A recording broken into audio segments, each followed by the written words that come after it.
Бүгін сіздермен нағыз пиццериядағыдай оригинал соуспен дайындалатын, ешқандай майонез, кетчуп қолданылмайтын болонезе пиццасын дайындайтын боламыз. Жасалу жолының қыр-сырын толығымен видеода айтып кеттім, ол үшін видеоны өткізіп алмай соңына дейін қарап шығыңыздар. Ең алдымен ұнның ортасын ашып, қолымыз күймейтіндей ыстықтау етіп суды құйып аламыз. Және үстіне шекер мен тұзымызды саламыз, сұйық майымыз бен аштығымызды салып, жақсылап барлығы ерігенше араластырып аламыз. Толығымен ерігеннен кейін жұмсақ қамырымызды илейтін боламыз.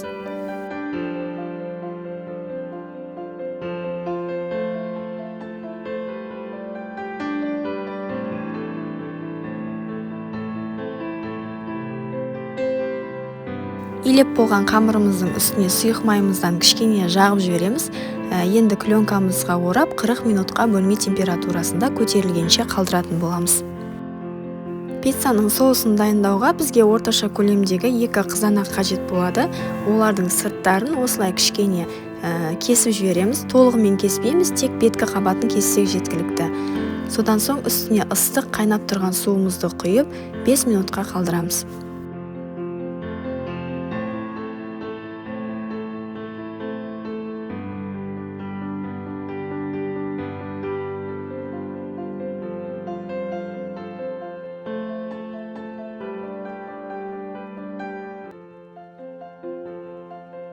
Ыстық судан шығарған кезде қызанақтардың қабықтары осылай оңай алынатын болады. Барлық қабықтарын қолымызбен ашып аламыз.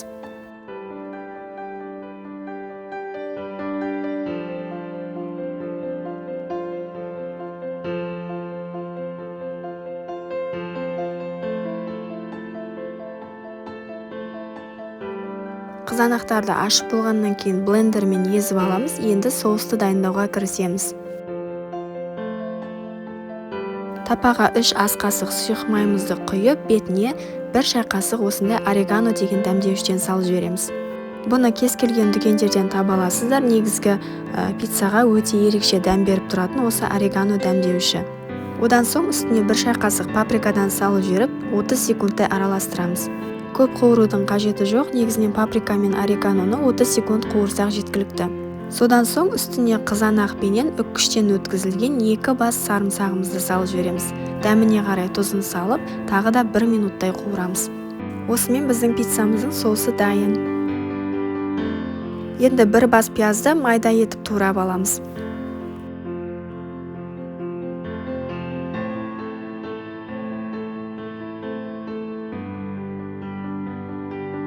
Тапаға аз ғана май құйып, үстіне тартылған етімізді салып аламыз. Негізінен етіміздің майсыздау болғаны дұрыс.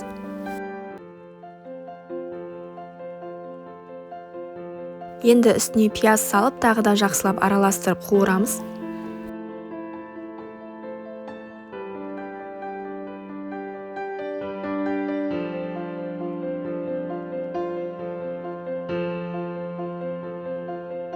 Дәміне қарай тұз және паприка салып жібереміз. Тұзын байқаңыздар, қатты ащы болып кетпесін.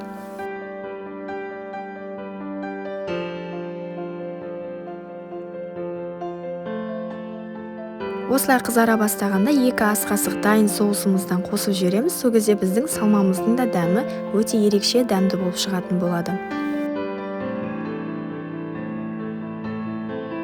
Толық қуырылғаннан кейін майынан кішкене салмамызды ажыратып алсақ жақсы болады. Сол кезде біздің пиццамыз қатты майлы болып кетпейді. Біздің қамырымыз да көтерілді. Енді осы қамырды теңдей 2 бөлікке бөліп аламыз.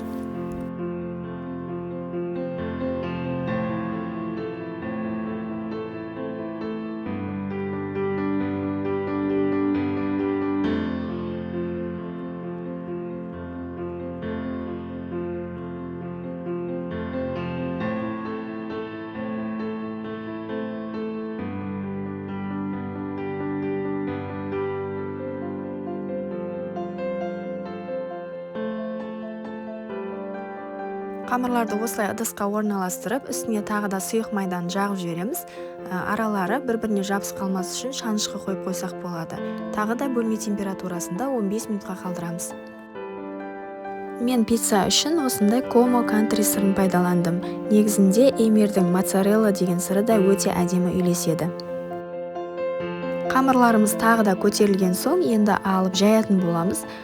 Қамырды кішкене ғана ұн сепсек жеткілікті, өзі өте әдемі жайылады.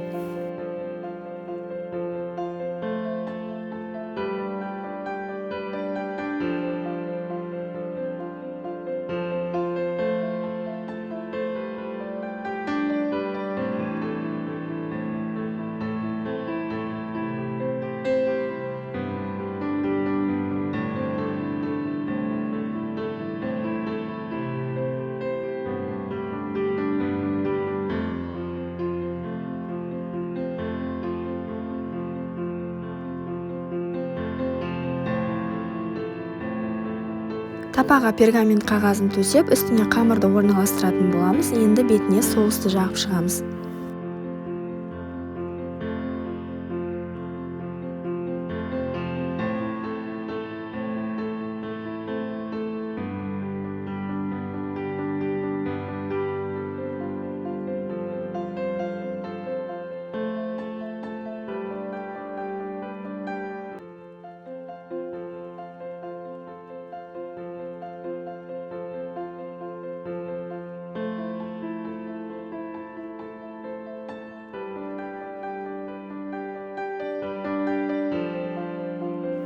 Бетіне салмасын салып, сырын сеуіп шығатын боламыз.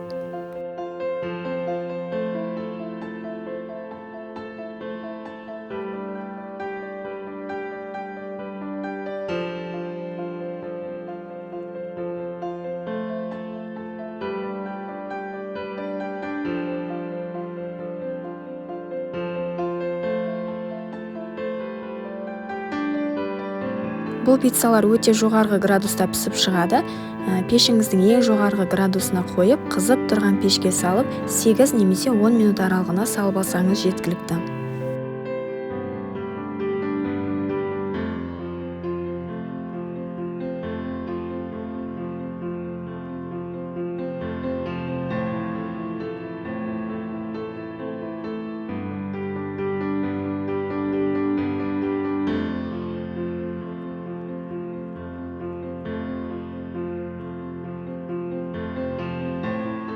Осымен біздің өте дәмді болонезе пиццамыз дайын болды.